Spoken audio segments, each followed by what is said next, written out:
Good evening and welcome to our Sustainable Energy Community event. My name is Gavin Harte and I work as one of the Sustainable Energy Community Regional Coordinators with Codema, and I'm also the Sustainable Energy Community Mentor in Dún Laoghaire, Rathdown. So to start this evening's event, it's part of the Dublin Climate Action Week, and Codema are delighted to be one of the Climate Action Week organising partners, along with the 4 Dublin local authorities and the Dublin Climate Action Regional Office, or CARO. We are doing this event as part of Codema's involvement in the Tomorrow project, which is funded by the EU Horizon 2020 programme. But before we get started, I'd just like to touch on some housekeeping activities for Zoom. So first of all, I want to let you know that this event is being recorded and that recordings and slides will be circulated in the coming week. Please do bear with us because this is a very busy week for us, so we'll be generating slides and videos for lots of different events. So it will be up. Take a look at the Dublin Climate Action Week website resource page and you'll find our videos there. We'll let you know by email. Also, if you'd like to tweet about this event, please use the hashtag DCAW21. We'd love to hear your feedback on Twitter. And for tonight's questions and answers, could you please use the questions and answers tab on your Zoom page, please. Post any questions or comments that you might have. There were quite a few people registered, and I see now we're running at about 20. So we'll do our best to get to as many questions as we can at the end of the presentation. So this evening is all about sustainable energy communities. Tonight, we will explore ways that you and your neighbours can save energy together while making your homes and community buildings more comfortable and warm. We will show you how to get involved in a sustainable energy community and why you might want to go ahead and start one up in your own locality. So hopefully there's something in this for each of you. We have a great lineup of speakers tonight. So without further ado, I would like to call on our first speaker. That's Julie Farrelly. Julie is Programme Executive for Sustainable Energy Communities with SEAI. And Julie will now introduce the SEC programme from SEAI viewpoint. So over to you, Julie. Thanks so much, Gavin. Hi, everyone. Let me just share my screen.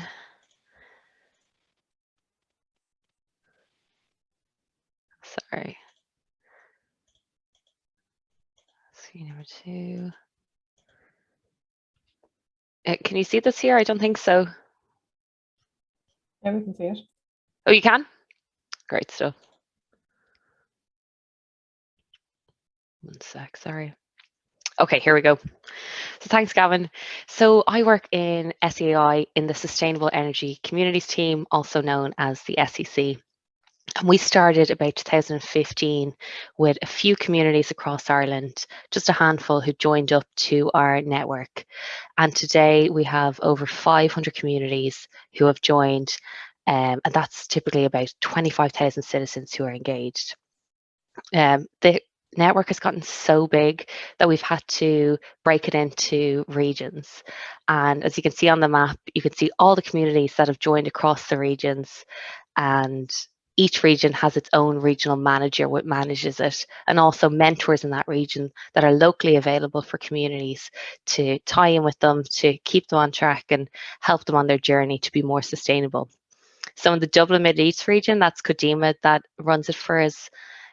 So I'm going to take you through what our vision is in the SEC programme and our aims, and how we can help you as a community and hopefully encourage some of you to join up.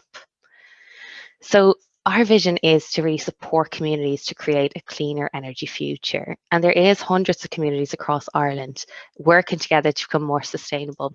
And they're doing this by, moving towards a lower carbon energy future, using less energy and clean energy, and leading the transition from smart to more sustainable energy activities. But really, I think people look at that and they're like, what does that mean? How do I start? How do I do this? So what we've done in the SEC program is broken that down into 3 steps of a journey. So I'm going to bring you guys through what that journey is. And basically, it's a learn, plan, and do part of the SEC network. So the first step, if you want to get involved in the SEC network, is all about learning. So to get started, you need to get a group together. If you and your community want to be more sustainable, there has to be other people out there that want to do it as well. And the more the merrier that join up. So the first step is to set up your energy committee. And that will be the people that are going to drive this for the community and be the contacts with SEAI and the mentor. Then the next step is to join the network. So registration takes a few minutes. It's on our SEAI website. And once you've confirmed your membership, SEAI will assign you a mentor who will be local to your area, and they will contact you to start your journey. And in the Learn part of the program, it's really about getting as many people together as possible. And because we've such a big network across Ireland, there's so many events just like this and workshops happening all across the country all the time. So definitely join in and see what other communities are doing and get inspired by them. So the second part of our SEC program is the plan. So this is really where you're going to get into the meat of it. So how are you going to plan what you're going to do to become more sustainable as a community? So in SEAI, we undertake an energy master plan. And what that is really a holistic view of your community's energy use. So for example, we've just recently got approved the energy master plan for Skerries. So what they're going to do is look at the baseline energy use across homes, businesses, communities, and their transport. And that's going to allow them to plan a strategy to achieve a cleaner energy community. And within that, the energy master plan, they'll have a register of opportunities, and that'll set out what they're going to achieve in the short, medium, and long term, and also how cost efficient those measures are going to be, because that's also really important as well. So for funding for the Energy Master Plan, it's 100% funded by SEAI, and your funding level depends on the size of your community. So you can see them there from 1 to 4. So if you're a street or village, you get 10,000 right up to 25,000 for national. And there's 4 key stakeholders involved in this. So the SEC committee that are driving it, the wider community to get them engaged as much as possible. That's so key to this. You really want to influence as many people as possible. The energy consultant is going to do the work on your behalf. So they're the professional service that'll undertake this. And also your mentors, such as Gavin, who'll help you along this journey all the way. So then the final step is the do in the program. And this is, you've done your energy master plan, you've learned, people understand more about energy now, so what do you do? So in SEAI, we have so many grants available that you can avail of. So I'm just going to go through them quickly because I know there's a lot there. So using your energy master plan, you'll be able to identify what grants best suit you. And that's really key. So there's individual grant measures such as home energy grants for homeowners. There's free energy upgrades for fuel poor homes. That's a fantastic one. They 100% fund the upgrade of homes for certain welfare payments. There's the PV pilot that's open at the windows to get your PV panels installed, the EV charger program. And there's also business supports for energy audits and also supports for renewable heating. And then as a community, you get to avail more grant options than, say, an individual. So that would be the community program. That application is closed for 2021, but should be opening towards the end of the year. And also the National Home Retrofit Scheme, which is one of our newer grants. And that is for energy upgrades for groups of residential homes. And that's 35% of the overall cost. So that is our Learn, Plan, Do journey. And I just wanted to touch on another thing that we always get asked about which is another part of our SEC program, which is the Renewable Electricity Support Scheme. So this is called RES a lot of the time. This may not be as much interest to people in built-up areas of Dublin that maybe don't have the space in their community to take this up, but maybe in other regions like North County Dublin where they have the space, this could be something that would be of interest. So it's a scheme to support the development of renewable electricity projects. So basically it's an auction, and as a community, you have two strands open to you. So there's the dedicated community strand. So if your community decided that you wanted to develop a solar farm, develop a wind farm, you can bid into this, and there's a dedicated strand for you to do that. There's also the community benefit fund. If your community and there's a renewable project in your local area, you will get payment for that. And it's about having the community set up to use that funds in the best way possible. So there's more information at the community res at SEAI.ie. There's so many supports out there for communities, and I really would encourage anyone who's interested to drop us an email, sec@seai.ie, or to just get in contact with your local mentor to join up. Thanks so much, guys.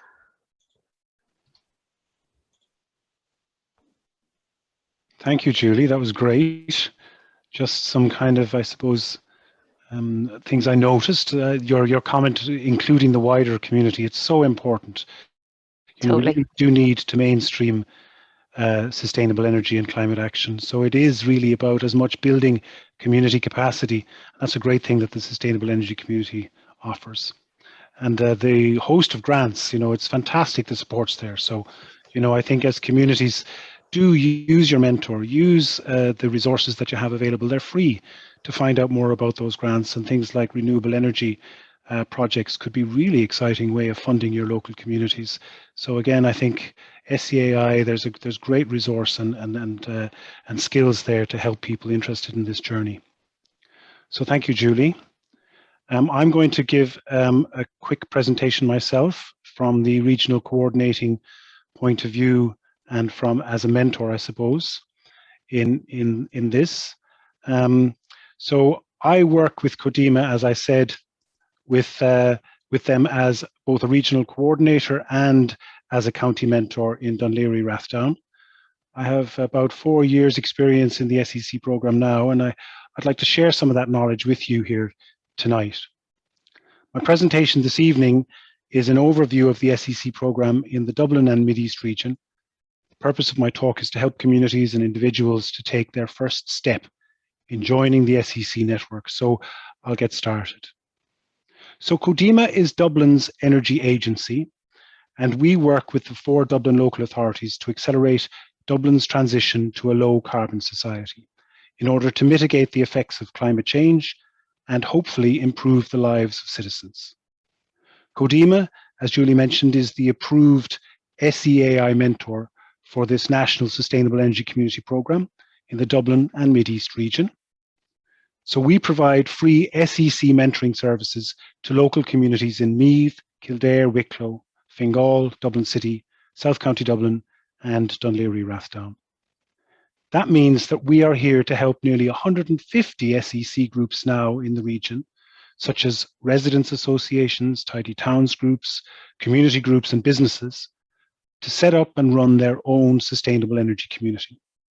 So along with me and my Codema colleagues and our team of mentors in each county in the region, we are here to help you. As I said, I am the SEC mentor in Dún Laoghaire Rathdown, so please do contact me if you or your community are interested in starting an SEC in Dún Laoghaire. But if you are in one of our other counties in the region, I'd like to introduce you quickly to my SEC mentor colleagues. In Fingal, Eric Dennis is your mentor. We have Roman Pausnier and Raoul Empey in South Dublin. Gerard Harte, if you're living in Dublin City Council. In Meath, we have Philip McCormick. In Wicklow, our mentor is Simon Whelan. And in Kildare, we have Emer Conway. And these mentors come from a fantastic range of backgrounds and talents and experience. 3 or 4 of them involved in SECs themselves, so they know what it means to start a community, and others coming in with energy experience and engineering experience. So there really is a wealth of talent there for you to draw from and learn about how your SEC can be built. So what is an SEC? Well, as Julie said, a sustainable energy community is an SEAI finance and support scheme to help communities lower their energy bills, make homes and community buildings more comfortable, boost local employment opportunities, and build community energy knowledge. And we want to help make your community a leader in sustainable energy systems. In our delivery of the SEC program, we have developed a twin-track approach to building viable SEC communities in the Dublin and Mideast region. We have our pathway to partnership process and our lead partner applicant process. The pathway to partnership process follows the SEAI Learn, Plan, Do stepping stones outlined by Julie. First, you learn by joining the network, and you get an opportunity to share experiences with other SEC communities around the country. And you will also be assigned one of those experienced SEC mentors to help you on your way. Then you plan by developing an EMP or Energy Master Plan. And then finally, it's do, and you are ready to start delivering energy improvement projects in your locality. Our pathway to partnership process is centered on helping communities to develop their own energy master plan. So taking the partnership pathway means that your community can start to apply for this funding to create an EMP. Think of the EMP like a startup business. It's a business plan that can serve as an inventory of all your community's energy use, identifying projects in your community that you could undertake. It will help you to identify local energy opportunities in energy efficiency and renewable energy. You can investigate sustainable transport and explore smart energy systems suitable for your area. However, in our experience, we have also seen that communities struggle to fully benefit from this EMP process. Barriers include issues such as cash flow, because the grant is paid retrospectively after payments have been made. There's also overall project management and administration issues that communities can struggle to do. And there's procurement of an EMP consultant. And these barriers have repeatedly popped up, I suppose, from our experience on the ground. So through our lead partner applicant process, Codema have tried to address some of these barriers. We've now forged a unique partnership with all 7 local authorities in the Dublin and Mideast region. So each county council is now actively participating in the programme as the lead partner with local communities who are taking on this SEC journey. This means that communities who want to go further as an SEC can now do so with direct help from their local authority. Codema have also established a partnership of cooperation between the 4 key stakeholders involved in creating an EMP.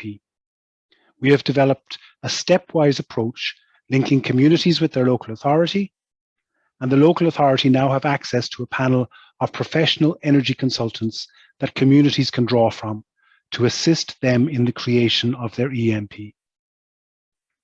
Our lead partner applicant process allows Codema and its team of county mentors to serve as a conduit to facilitate a partnership approach to delivery of an EMP in our region.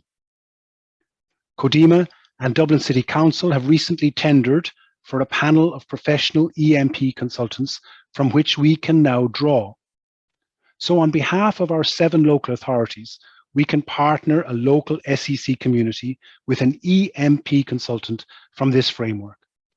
And so we are removing that procurement barrier for communities.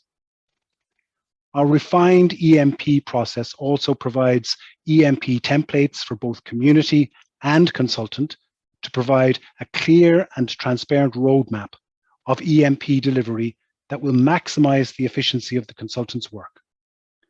We also believe the process will provide enhanced opportunity for community engagement in partnership with their consultant and the local authority. And hopefully this process will deliver enhanced efficiencies for all stakeholders involved. We are excited to be launching this lead partner process in the coming weeks, and we look forward to working with our SEC communities and the 7 local authorities, plus our panel of EMP consultants, to streamline this EMP process in the Dublin and Mideast region. We hope that this really is now a win-win for all involved. So this is our job. We are here to offer free, non-biased, expert advice to help SEC communities to take these 3 simple steps. Learn by joining the network. Plan, and when you're ready, apply for that partnership and carry out your own EMP, and then do, and begin energy projects to become a sustainable energy community. So if you're interested in starting a sustainable energy community in your locality, please do contact us. We are here to help.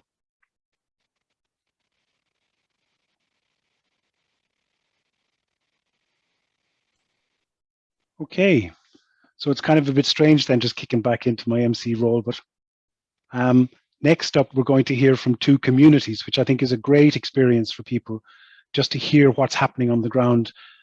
We, as I said, have nearly 150 now communities in the Dublin and Mideast region, and we've selected 2 to come along and share their experience tonight.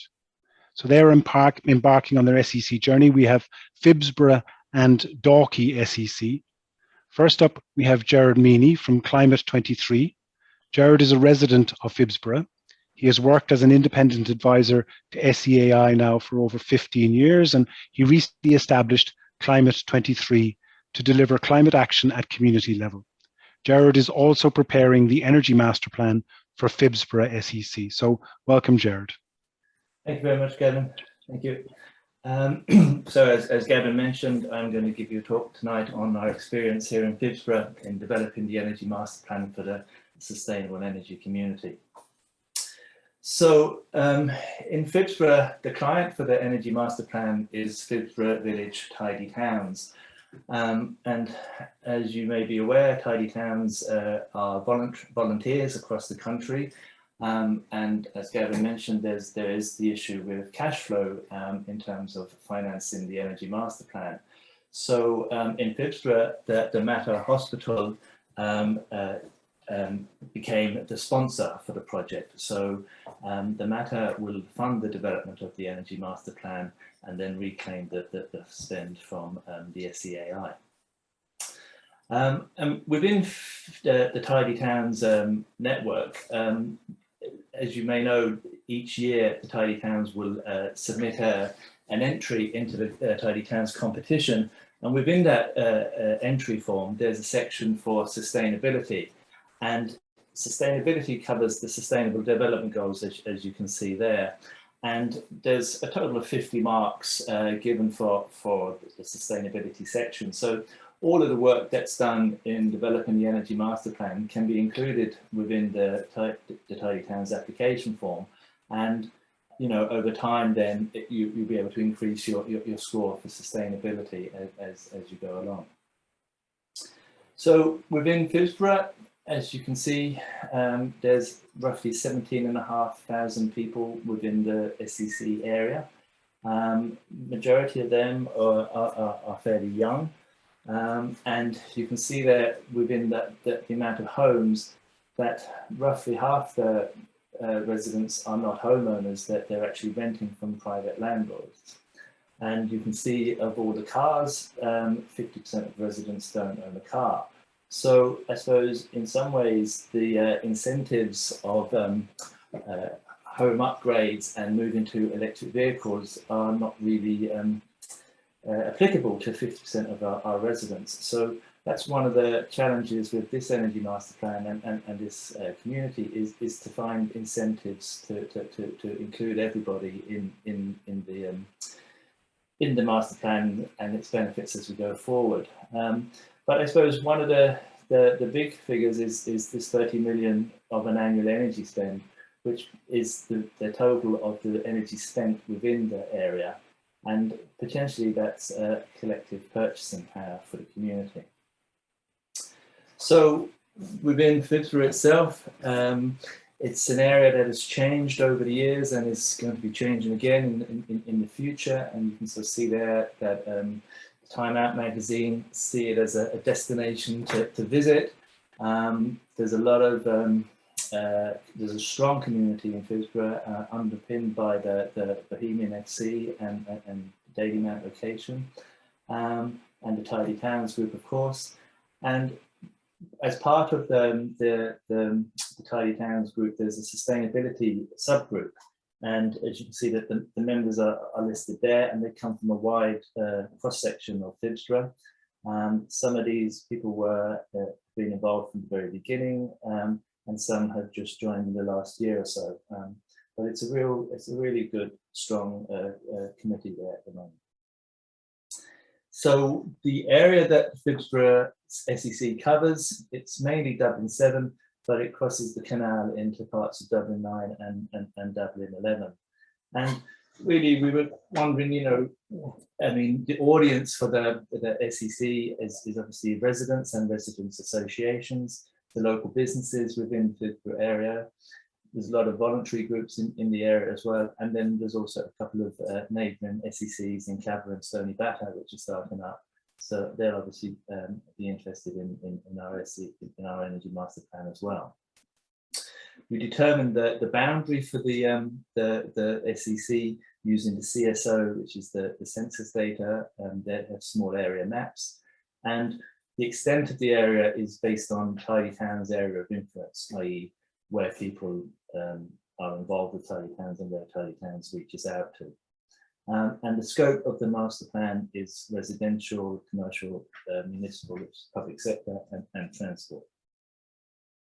In terms of the timeline, we started really developing the energy master plan in January of this year. I'd say it probably took a year and a half, maybe 2 years before we got to this point, but we started in January, and we're kind of at the point now where we're finalising the energy master plan, and then we're going to be communicating that and really asking people then to sort of provide us with feedback so that we can then add that into the energy master plan. So kind of sharing, I suppose, a sort of a draft of the master plan for comment. And I think that means then that, you know, people can see the actual data that we've gathered and see the narratives that we're building from this data and then contributing to that. And then in terms of once the master plan is complete, really, I suppose we're looking at for the next 10 years up to 2030 and meeting the targets there of trying to get a 50% carbon emissions reduction by that time. So in terms of developing the plan and the process, one of the tools within the SEAI master planning or formation of a SEC is this Competency Compass, and I think this is a good tool. I'm not sure how often it's used in other SECs, but we've used it in Phibsborough, and it's good in the sense that, you know, you have the bedrock competencies there, which are the ones in green, and then sort of some thematic projects that you might start looking into in the blue there on the right. So what we did was we did an assessment of where we are. There's a questionnaire that SEAI provide, and it identifies questions under each of these topics. We just focused on as I said, the bedrock competencies there. But you can see by doing it before we started the master planning process, and then sort of midway through, how we had, I suppose, developed the competencies of the committee, and especially around partnerships and engagement, reaching out to other people, and the planning itself. This information here comes from the BER database, and as you can see, it's we're at the lower end of the BER scale in Phibsborough, and I suppose the point to make here is that the difference between a B2 and a G is that really it's about nearly 5 times more expensive to live in a G-rated house than it is to live in a B-rated house. And whether you're an owner of the house or you're renting in the house, you're both paying the energy bills. And one of the issues, I suppose, is that, you know, as 50% of the people are renting, and, you know, probably in the lower end of the BER scale, that there's a lack of, I suppose, incentives for landlords to do anything, because they're not necessarily incentivized. The incentives of cars moving to electric vehicles again is probably not relevant here. And also with the homes, the main policy is around moving heat to be electrified using the heat pumps. Now, the problem with the heat pumps in Victorian houses is that there's not going to be that much, they're not going to get airtight. So that's going to be an issue. So that's one of the issues that we'll be addressing. One of the things that we did with the CSO data, we were able to break it down into a smaller area, into a residents association area. And, you know, we did a presentation to them, and, you know, I think they were quite surprised at the level of spending just within the 2 or 3 streets that we highlighted there.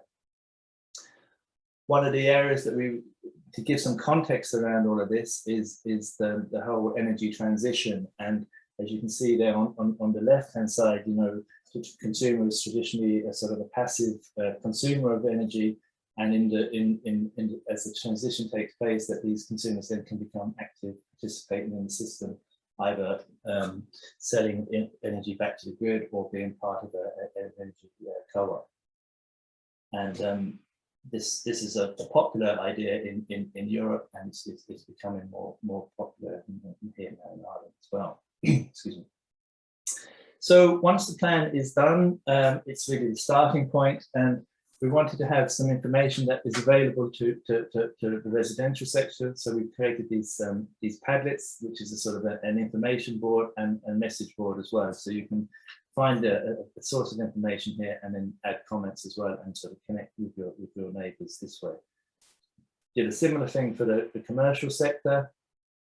And within the commercial sector, we broke it down into different energy sectors. So, you know, cafes, offices, pubs, churches, schools, shops, etc.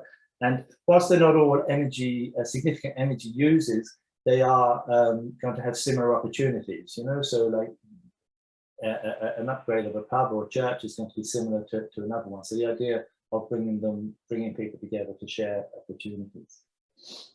The Energy Master Plan obviously gives us a baseline, but one of the things we're looking at is the future energy spend of Phibsborough, and there's a lot of new developments happening in Phibsborough. So we've reached out to the developers to really ask them to give us some information on their plans for the future.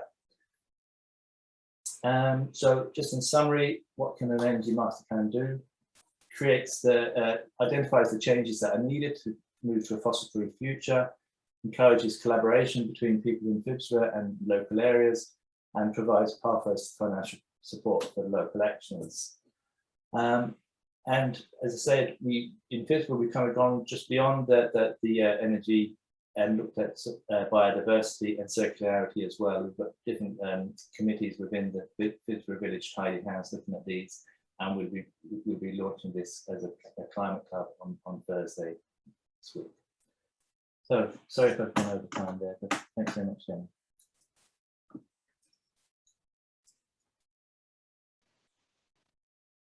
Thanks very much, Gerard. That was great. Just a couple of observations. I think it's very interesting, the involvement of tidy towns now in the SEC community, and our next speaker, Fiona, is also involved with the Tidy Towns group. So there really is a win, Tidy Towns, in embarking on the SEC program, because it fits well with their own ambitions as well, and the sustainability goals. 30 million, it's an insight, isn't it, in itself, to realize the money that communities are spending. And I think that's one of the first kind of surprises that many communities get, this uplift in knowledge. And, you know, you listed problems with Georgian buildings and, you know, the barriers to landlords and tenants and things like this. Again, I think the EMP process it's not all good news. You know, I mean, the fact that we learn these barriers is a key learning in the process, because, you know, I think people often go into something like this with rose-tinted glasses. What the EMP offers is an opportunity to really take a look at your community and and I suppose see it warts and all, and what needs to be done. So, you know, that I think that learning the negative sides of things is also as important as the positive things that can be gained as well. So thank you, Gerard, that was great. Welcome. Thank you, Gavin. So next up, we have somebody from my own county, from Dunleary Rathdown. We have Fiona Treacy from Dalkey, the Tidy Town Sustainability team there. She's the lead for that group. I've been working with Fiona and her team now for the last 2 years, and it's been a real pleasure for me. Fiona has an honours degree in computing science and information technology, and she's really led the EMP programme with great diligence and mastery, I think, in Dalkey. So they've developed a really good EMP there. Fiona tells me she's on a higher pay grade than me. She's a grandmother, so I'll take my hat off to her on that. And as I say, Dalkey have just completed their own EMP now. So for Fiona's experience, over to you. Thank you, Fiona.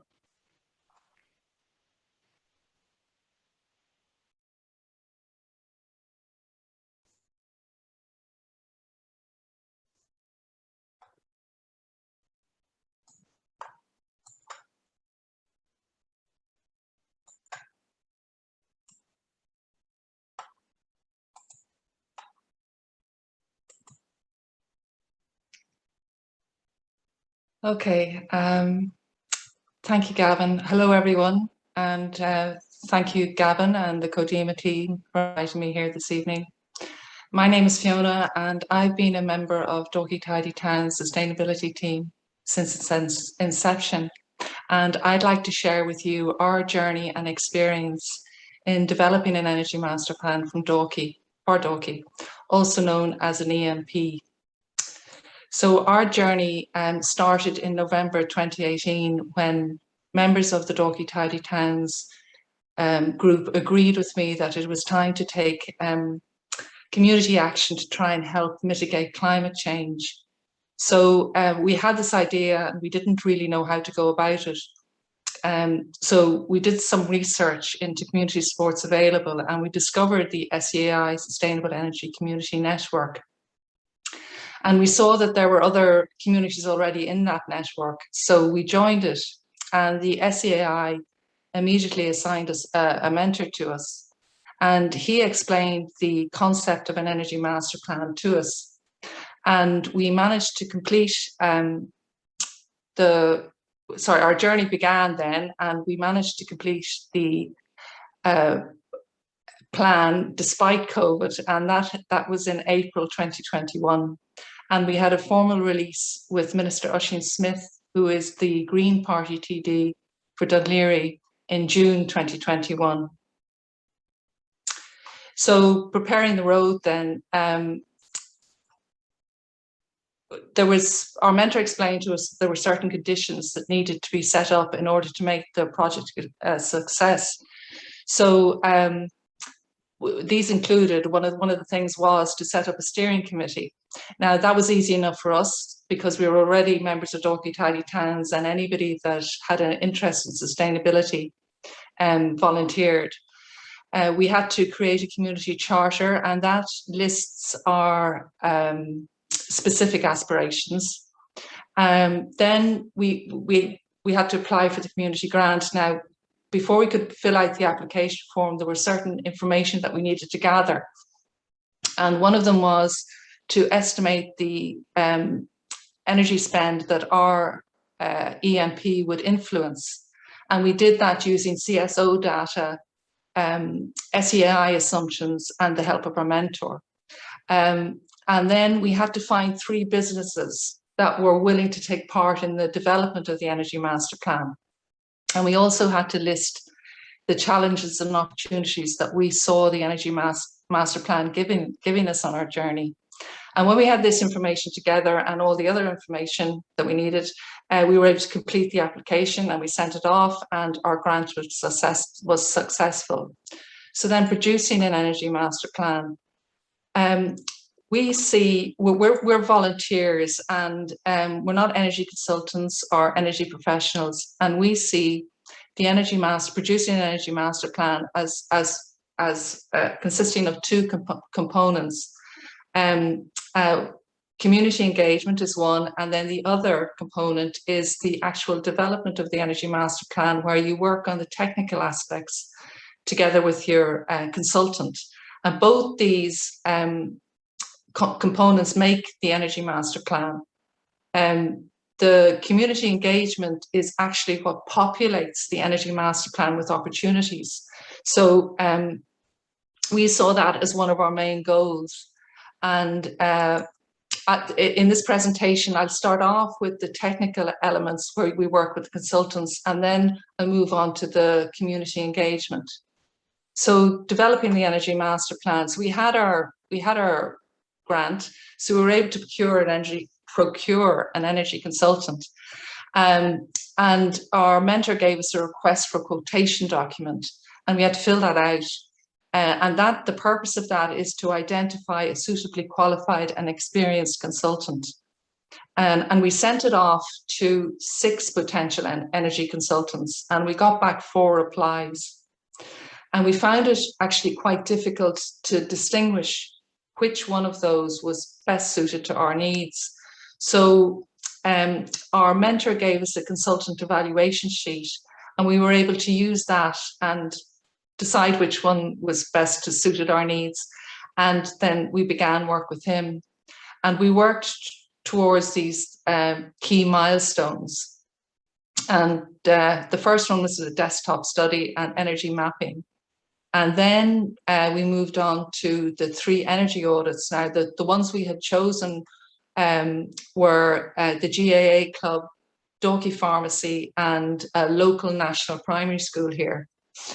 Then we worked on the 10 boroughs, domestic boroughs. And then we also had to work on a household survey. Now that is done by us. The consultant wasn't involved in that. We had to do that.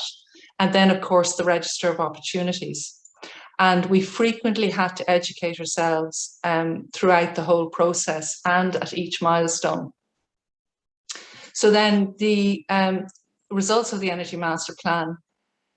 The Energy Master Plan provided us with a baseline analysis of energy consumption in Dalkey, and it also provided us with factors affecting consumption. For example, we learned that the bulk of the houses were built between 1946 and 1990. So this represents a lot of opportunity for retrofitting if homeowners are willing. Then with the energy audits of the commercial and the domestic buildings, we were very careful here, and we chose typical examples of houses and businesses in Dalkey. And then for each of those, we identified energy saving opportunities. And this is actually very useful information for anybody that wants to carry out energy retrofitting. Because they can look, say, at a domestic borough, and they say, well, that looks very like my house. Let me look through it and see if there are any ideas in there, or what energy efficiency measures, what they cost, what grants are available, etc. So it actually provides a path of action for others. The Energy Master Plan also provided us with transport information, which is another large energy demand, has a large energy demand. Dalkey is well serviced by the Dart and by bus routes. We did carry out a bike rack audit, and we created this a bike rack map showing their locations, just to encourage more sustainable, or to encourage more bike use. And then our household survey, it gave us quite good information on the use and attitudes to transport in Dalkey. So we hope to use that in the future to encourage more sustainable transport use. So our Energy Master Plan also provided us with a plan to improve efficiency and reduce CO2 emissions. So the government have a plan to retrofit 500,000 houses to a B2 standard by 2030. And this represents 25% of the national housing stock. And in Dalkey, it equates to 750 retrofits in total, or 70 houses per annum. So that's our plan. The Energy Master Plan also gave us the opportunities to introduce renewable energy technologies. And for Dalkey, they are heat pumps and solar panels that provide electricity, that produce electricity, with the solar PV being an option for many of the houses here, businesses. It also gave us, of course, the register of opportunities, and in Dalkey they are mainly owner-occupied houses and local authority housing. And there's also, we can add in the various service industries that are in Dalkey here. So moving on to the second component of the Energy Master Plan, and that is engaging the community. So we wanted to tell the community what we were at, or what we were doing, and about our energy project.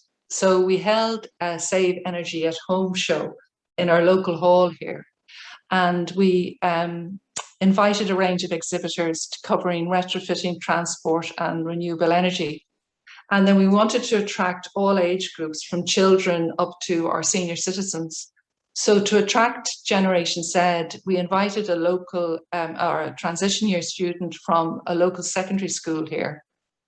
And we invited her to speak, and she spoke on giving a youth's perspective of on energy conservation. And then to entice children and families, we held an art competition prior to the show in the 4 primary schools here. And we managed to get 9 businesses to sponsor prizes, and 3 local artists judged the competition. And then we announced the winner and gave out the prizes at the show. And then we also encouraged our senior citizens to attend the show by giving an energy conservation presentation at Dalkey's Ladies Club. There were other activities that we carried out in our journey, and one of those was a Switch and Save campaign. And it was quite successful. It encouraged residents to review their energy bills and to change supplier if it saved them money. And it also encouraged them to look at energy suppliers that provided power from renewable sources. We wrote several energy saving articles and energy saving tips in the community's newsletter. And anything we did with engaging the community, we advertised on all our social media channels and on all, and in the community newsletter. So another way that we engaged the community was through our home energy survey. And it had a dual function. It engaged with and recruited households and individuals to our SEC. And it also captured information on the attitudes to and behaviours with sustainable energy. And it also helped us to understand the current energy usage patterns in the residential sector. Now, we got 100 survey responses to this, and we had it available both in online format and in hard copy format. Now, COVID did prevent us from going door to door and drumming up more community support that way. And I think had we been able to do that, we would have had more a better response to it. So by creating this awareness and building this participation, we have already brought about some changes in our community. 48 residents and businesses have expressed an interest in energy efficiency retrofits. Dalkey Pharmacy have upgraded their LED fittings, energy efficiency heating, their ceiling drafts, and they're installing new insulation. The GAA Club have replaced all their light fittings to LEDs. We had a free light bulb swap at our show, and lots of people participated in that. Our Switch and Save campaign, both residents and businesses have benefited from reduced energy costs by 25 to 30%. And the transition year student that spoke at our show, she went on to win the 2020 SEAI Youth Award Emerging Sustainable Energy Champion. And with the growing popularity of cycling, Dún Laoghaire Council have installed new bike stands. And the GAA Club, they're actually redeveloping their clubhouse, and they have a number of advanced environmental features in their new design. And it will be the first clubhouse in Ireland to have a LEED A2 certificate. So the benefits of the EMP, most of those I've mentioned already. So I just want to concentrate on our plan to retrofit 75 homes per year in Dalkey, and that will achieve a reduction in carbon emissions of 4,200 tonnes annually by 2030, or from 2030, should I say.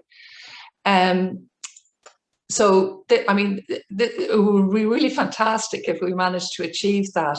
And that calculation is only actually based on moderate retrofits. It's only based on residential houses. So it doesn't include any commercial buildings that gains we might achieve, or any transport ones. And then for the houses, the calculation is only based on moderate retrofits. If we chose more advanced retrofits, then the impact would be much greater. So what happens next? Well, we're volunteers, and we don't intend to project manage or implement the retrofitting ourselves. So instead, at the moment we're looking at one-stop shop companies, and they will apply for community grants, and they'll appoint building contractors, and they'll ensure full compliance on behalf of the business owner or house owner. And then once we appoint a project manager, then the next stage would be to collect all the opportunities together and to apply for an SEAI community grant. But at the moment, we're waiting for the SEAI to announce their new 2022 grant scheme. So this EMP, it's not set in stone, it's an evolving document. And we intend to look at transport again to see if there's any improvements we can make there. And we also hope to look at other energy generation projects that may be feasible, such as community sharing of solar energy or solar panels via microgeneration. So I hope you found that helpful, and thank you for your interest. Fantastic, Fiona. Thank you very much. I've worked with Dalkey Tidy Towns SEC now for the last year and a half. I met them first on the 8th of March 2020, 1 week before lockdown, when they ran a really brilliant, probably one of the last public gatherings that we can remember. We had about 500 people turned up in the hall that day, and it was really brilliant. And then 1 week later, everything was shut tight. So they've done remarkably well, really, heading off into what was, you know, a really difficult time to try and deliver an EMP with everyone locked away in their houses. But to secure 100 surveys to your household survey, to get 100 responses to that, and be complaining, Fiona, I think it's it's no mean feat. So well done to you guys for that. And it really was a great team of volunteers, people pulled in from all over the place. The procurement issue around identifying a consultant, that is something that we are trying to address with our lead partner process, where the local authority will do a lot of that procurement on behalf of the communities. So we hope that is removing a barrier for communities that sometimes have difficulty there.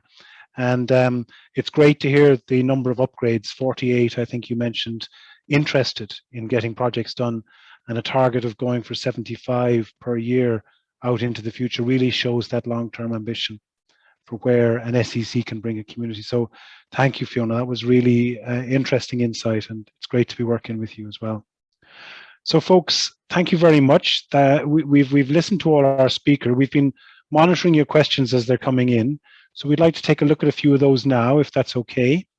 We've kind of tried to bunch them together. I've got a few for Julie, maybe, if you'd like to unmute there. Yeah, sure. Fire a few at you, if that's okay.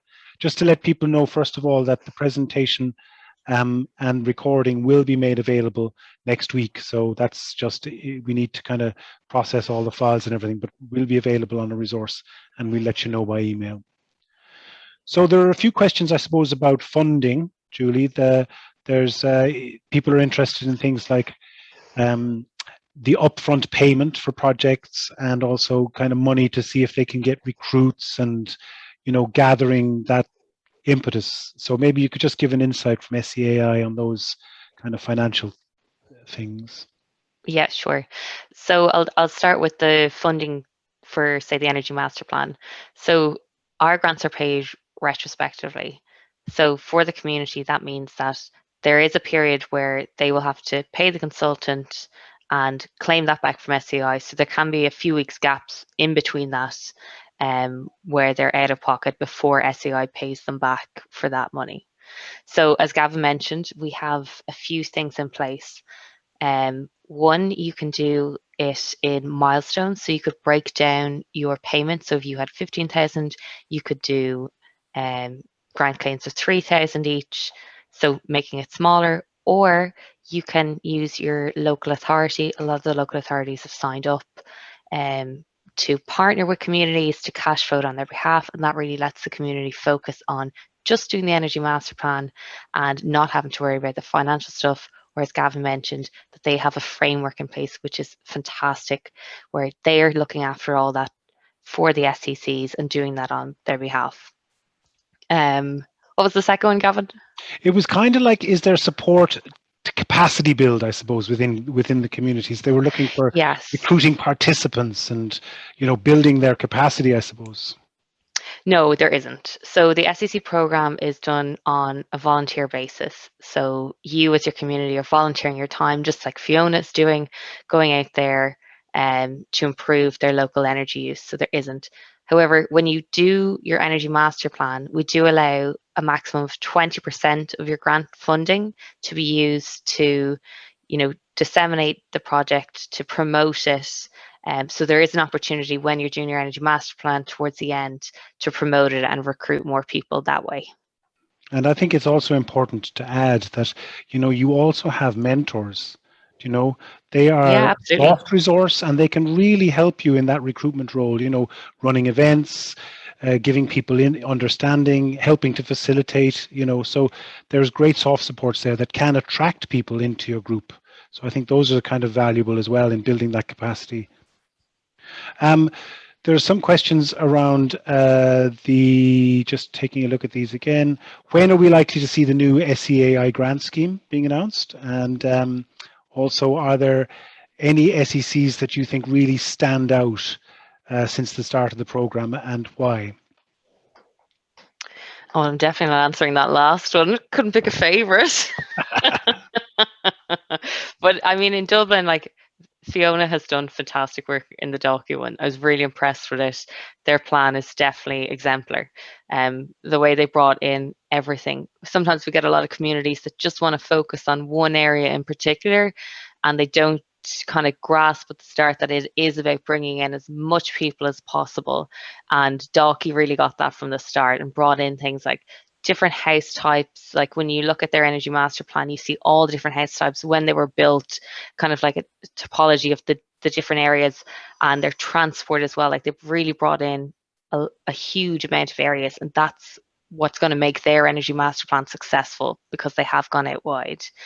So I suppose that would be a pitfall of some, where they don't go out wide enough, and then no one reads it, and it's only a few people that are involved, and it just sits there, where I know that won't happen with the Dalkey one.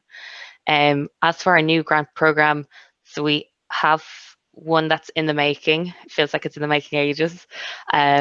So we don't have a timeline on that yet, unfortunately, but as soon as we do, I will be going out to all our mentors to let the community know. And then for the other schemes, like the community scheme that's close to the minute, that usually opens around October, November for applications for next year. So that's something for SECs to look out for. But also the National Homes Retrofit for homes to get done, that's open now. Jump on that, go for it. The one-stop shops are a fantastic way to get the work done and to not be relying on one or two members of the community to get it done for them. They do it on their behalf. It's a great service. And Julie, just one last one there for you. What is the first step to joining the network? I mean, it's a very simple process, so maybe you could just let people know how they actually get in. Yeah, so if you go to our website, SEAI.ie /SEC, we have our pathway there where you could see it. So you can see there's a whole section on the learn, how to join. It really is just a page. It's a few questions. And this is just to make sure that you are appropriate, that you're not, say, a business trying to get in, or someone that isn't appropriate, that you are a community and you're not just one person trying to join. So going on the website is definitely the first step, but you do need to have a small community together before you can sign up. But it is, once you have that community in place, it's literally a 10-minute process to join the network. And then, Absolutely. you do have, and then your mentor access kicks to that in. mentor, and it's a fantastic resource, So there's a question there, how long does a mentor support you? I mean, a mentor is available on that first step in the network. You get the mentor for a whole day, I think. And then how many for plan and for do? There's additional days as the community grows in experience and knowledge. So that ongoing soft support is really brilliant. And it's that relationship for years. Like this, we've older communities that have done really well, such as like Mulranny and Mayo. They're still in contact with their mentor. It's that relationship that they've built there, that when they can tap in when they've queries, say on the new RES support scheme, they can just pick up the phone and ask them.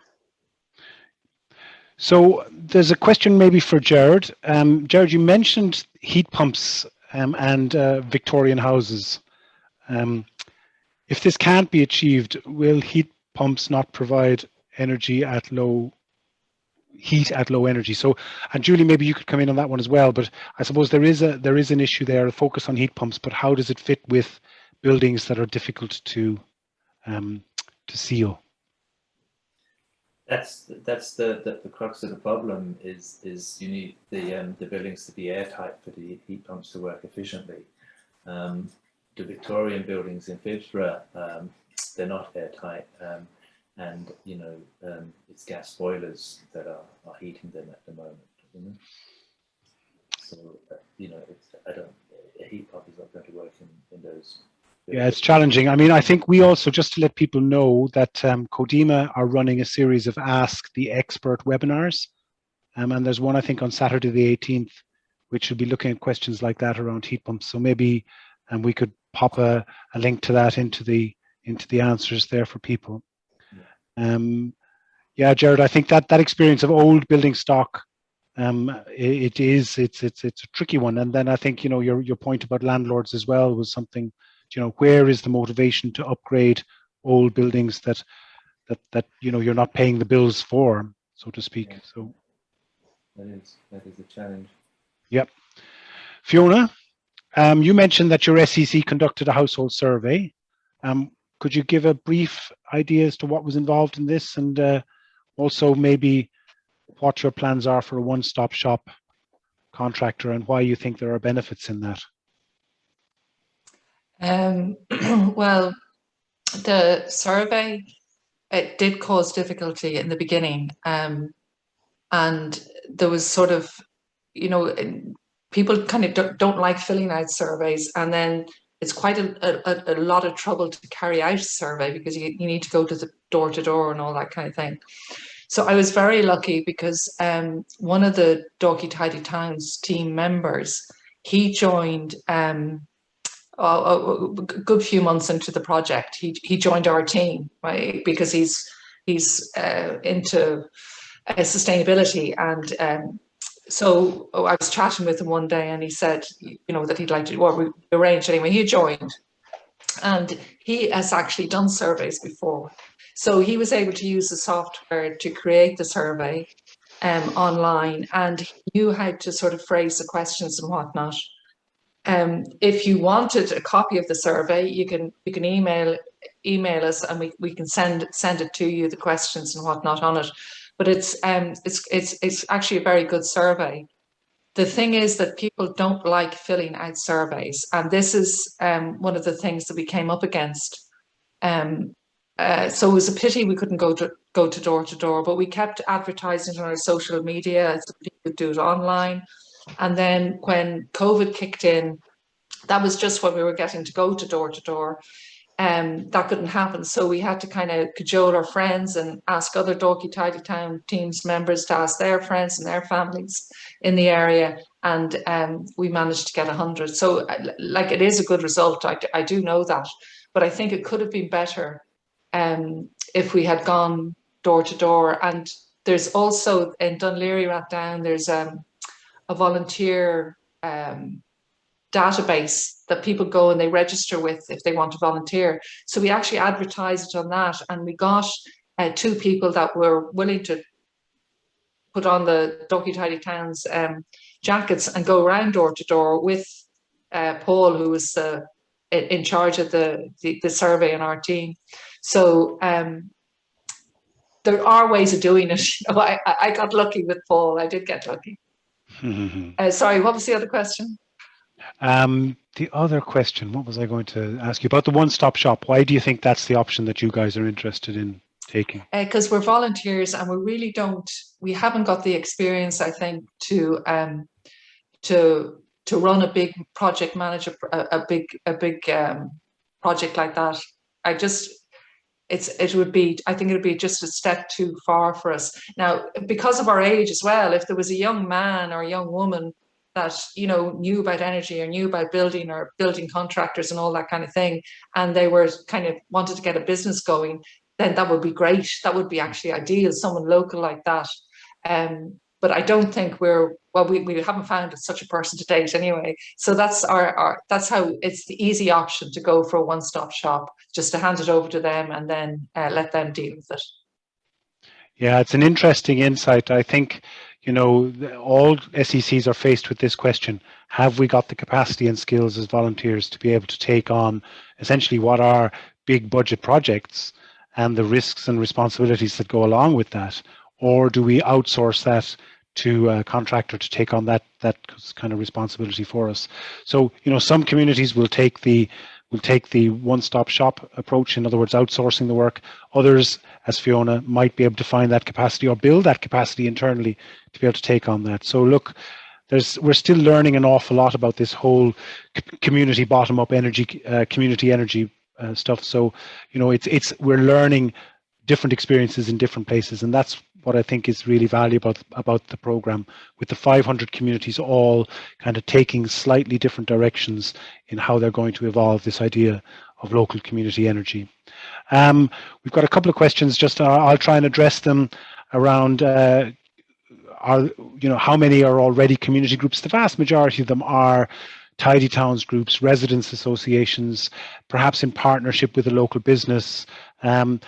I know if you're just starting out, it may seem a bit daunting, but you know, you don't have to have all the answers straight away. You know, if there's a small proto group there of people who want to get this up and running, you get access then to a mentor for a day to be able to build that capacity. So, you know, you don't need all the answers. If you feel that there's some motivation within your community to start this journey, I invite you to go along to the SEAI website and join the network and take it from there. You know, there's no commitments there. You're not signing your life away. You're basically opening yourself up to the possibility of developing an SEC. So you don't need all the answers immediately. Is there green finance out there to help SECs, banks, insurances, etc.? Again, this is an emerging area. I'm not entirely sure. Maybe Julie would know of some of those. I know the banks and the post offices and people like this are starting to, and credit unions are starting to offer more favorable loan rates for this kind of retrofitting work. They see the merits of it. You're paying less on your energy bills. So in truth, I think, you know, this is an evolving area as well, and these support mechanisms will come along to help communities as they pick up and create. I think we've got through most of the questions there. So I suppose that's it really. Just to bring you up to speed, that there are a whole host of other Dublin Climate Action events that Codema are involved in. We've got them all throughout the week. I don't know if we have a chance to post them in to some links there to the website where people can take a look at the calendar of events. Maybe somebody could just put that into the answer page. Go to the Codema website, to the Dublin Climate Action Week website, and you'll find the calendar of events. Please do register. There's a whole load of stuff in there. Transforming Dublin with low carbon heat, that's looking at district heating systems, saving energy in your home. Phibsborough Village Climate Club are going to launch their draft energy master plan. We've got Dublin Triple Sustainable Energy Communities, which is an SEC webinar. Women in Energy event happening Friday the 17th, and on Saturday the 18th you can ask the experts, which I mentioned earlier on. And we're running an event out here in Dunleary Rathdown where Bellarmine SEC, they're a local emerging SEC, are going to walk around Fern Hill Park to look at the sustainability projects emerging there with Dunleary County Council. And that's kind of an example of this partnership, the lead partner process that we're developing between communities in the region. So please do visit our website, Codema/SEC, and do contact our mentors. They're here to help you, or connect with us in Codema Twitter on Twitter. And we, as I said, we'll circulate the slides and recordings next week. Finally, I'd like to thank Julie, Gerard, and Fiona, and Katie Harrington, and Suzanne, and I think Claire, who were running the whole thing at the back end with Zoom. But most of all, to all of you for coming along tonight. I hope it was worthwhile. Good night.